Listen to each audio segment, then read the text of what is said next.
नमस्कार। विद्या news line में आपका स्वागत है। 4 साल बाद उत्तर प्रदेश को अस्थाई डीजीपी मिलने का मौका आया। आनंद फानन में प्रस्ताव बना, यूपीएससी को भेजा गया, लेकिन यूपीएससी ने उस प्रस्ताव को लौटा दिया है क्योंकि उसमें योगी शासन की और सरकार की चालाकी पकड़ी गई।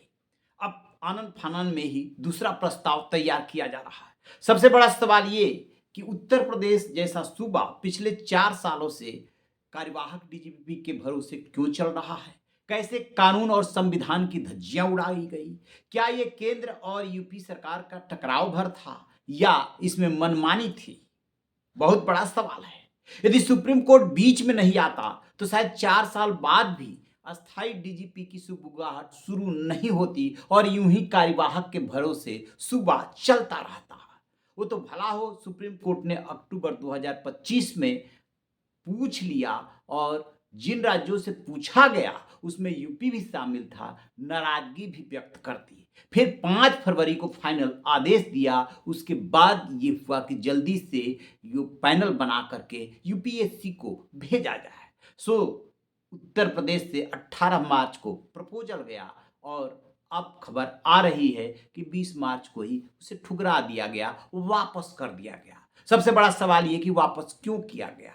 तो जो नई गाइडलाइंस 2025 में बनी है उसके मुताबिक आपने जो नाम भेजे हैं और यदि देरी से नाम भेजा, प्रपोजल भेजा, तो उसका कारण बताना होगा। उत्तर प्रदेश सरकार और शासन ने बड़ी होशियारी से, चूंकि चीफ सेक्रेटरी की तरफ से ये सब जाता है इसलिए शासन ज्यादा उपयुक्त शब्द होगा, ये बात छुपा ली थी कि डीजीपी की वैकेंसी कब क्रिएट हुई। तो अब वही मांगा जा रहा है कि यदि देरी आपने की है तो कारण बताइए। सोर्सेज के हवाले से यह खबर आ रही है कि फिर से उत्तर प्रदेश शासन होशियारी कर रहा है कि जिस दिन सुप्रीम कोर्ट का आदेश आया यानी कि 5 फरवरी 2026, उस दिन मान रहा है कि वैकेंसी क्रिएट हुई, तो उस हिसाब से तो फिर देरी हुई नहीं। तो अब ये देखते हैं कि जब वो नया प्रपोजल बना करके भेजते हैं तो उस पर यूपीएससी क्या रुख अख्तियार करता है। बहरहाल यदि थोड़ा पीछे चले, यानी कि जब मुकुल गोयल को हटाया गया और हटाने के बाद वहां से शुरू होता है कार्यवाहक डीजीपी का सिलसिला। सबसे पहले डीएस चौहान बनाए गए, फिर जो है आर के विश्वकर्मा, विजय कुमार, प्रशांत कुमार और उसके बाद जो है फिर ये आए राजीव कृष्णा जो कि 5वें कार्यवाहक डीजीपी है। अब जब इनको बनाया गया था तो 11 लोगों को सुपरसीड करके बनाया गया। उसमें कौन कौन से शामिल थे?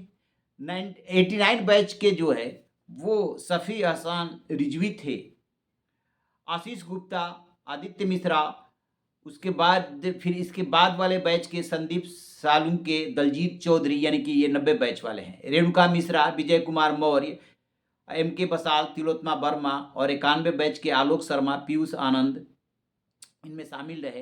अब क्या हुआ कि धीरे धीरे सब रिटायर हो गए। एक रेणुका मिश्रा बची है जिनके ऊपर जो प्रस्ताव भेजा गया उसमें नोट लगा दिया गया कि ये भर्ती एवं प्रोन्नति बोर्ड की चेयरमैन थी और इनके देख रेख में सिपाहियों की भर्ती हो रही थी। उसमें पेपर लीक हुआ, ब्लैक लिस्टेड कंपनी को दे दिया गया था पर्चा बनाने के लिए, छापने के लिए। तो उसके आधार पर जो है इनको वेटिंग में रखा गया है। तो वैसे ही बाहर हो गई।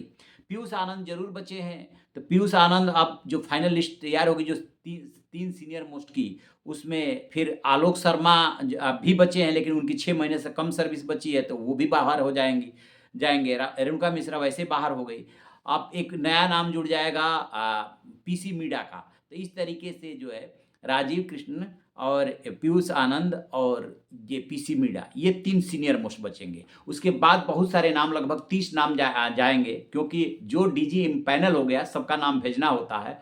तो 94 बैच तक जो है डीजी इम्पैनलमेंट हो चुका है। तो उन सुजीत पांडे वगैरह का नाम, जय नारायण सिंह के नाम तक ये पैनल भेजा जाएगा। लेकिन ये 3 ही सीनियर मोस्ट होंगे और इसमें फिर शासन और राज्य सरकार को अधिकार होता है कि जो 3 सीनियर मोस्ट हैं और जो वहाँ से यूपीएससी से 3 की लिस्ट बन के आ रही है कि इन 3 में से आप किसी एक को बना सकते हैं, उसमें राजीव कृष्णा के बनने के चांसेस पूरे हैं। लेकिन जो लोग रिटायर हो गए या आलोक शर्मा को मौका नहीं मिल रहा है कि 6 महीने से कम सर्विस बची है, फिर उनके साथ न्याय कौन करेगा? क्योंकि आपने तो मनमानी तरीके से 11 लोगों को सुपरसीड करके इनको कार्यवाहक डीजीपी बना दिया। इसका जवाब किसी के पास नहीं।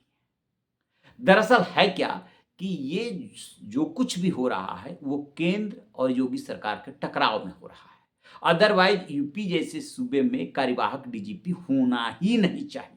अस्थाई डीजीपी होना चाहिए, छोटे से छोटे स्टेट में नहीं होना चाहिए। क्योंकि आप जो है एडहॉकिज्म से शासन प्रशासन नहीं चला सकते, मनमानी तरीके से डीजीपी का चयन नहीं कर सकते। राज्य सरकार को इतना तो अधिकार है कि जो यूपीएससी 3 नामों की सूची पैनल बना के भेज रहा है, जो आपने नाम भेजा है उनमें से छांट करके उसमें से आप एक को चुन लें।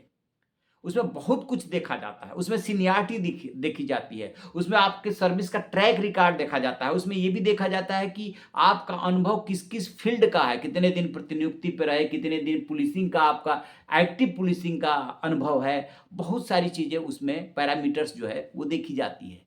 लेकिन इस केस में क्या हुआ है कि यदि आप थोड़ी देर के लिए सोचिए कि मई 2025 में प्रशांत कुमार के रिटायर होने के बाद ये बनते हैं कार्यवाहक डीजीपी और उस समय 11 लोगों को सुपरसीड किया जाता है, तो उनके साथ तो अन्याय हो गया। हो सकता है कि इनसे ज़्यादा मेरिट में सीनियरिटी में ऊपर और नाम थे। अब इसका जवाब किसी के पास नहीं है।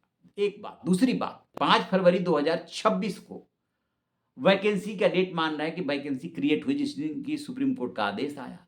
यूपीएससी कई ऐसे मामले आए हैं कई राज्यों के जिनमें कि ये पूछ चुका है कि ये तो कायदे से डीजीपी यानी कि जो पूर्णकालिक डीजीपी जिस दिन रिटायर होता है उस दिन की डेट काउंट करता है, फिर तो 2022 का डेट वो काउंट करेगा कि जब 2022 में गोयल साहब हटाए गए, आपने वो स्थायी डीजीपी थे उनको हटा दिया, उसी दिन वैकेंसी क्रिएट हुई। अब बीच में जितना आपने कार्यवाहक डीजीपी रखा है उसको काउंट ही नहीं करेगा, मानेगा ही नहीं। अब चूंकि यूपी में चुनाव है और चुनाव में ये चुनाव यदि जीतती है बीजेपी तो हैट्रिक होगी।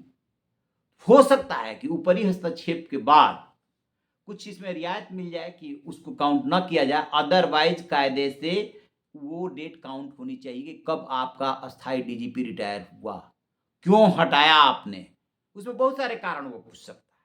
देखने वाली बात यह है कि अब जब दोबारा ये प्रपोजल बना करके भेजते हैं तो यूपीएससी का क्या स्टैंड होता है। क्या योगी जिसको चाहते हैं यानी कि राजीव कृष्ण को उनको हरी झंडी मिल जाती है, क्योंकि अभी तक के जो जितने आ रहे हैं तो उन जब 3 का नाम आएगा सीनियर मोस्ट का जो लिस्ट बन के आएगी तो उसमें फिर सरकार को ये अधिकार होगा।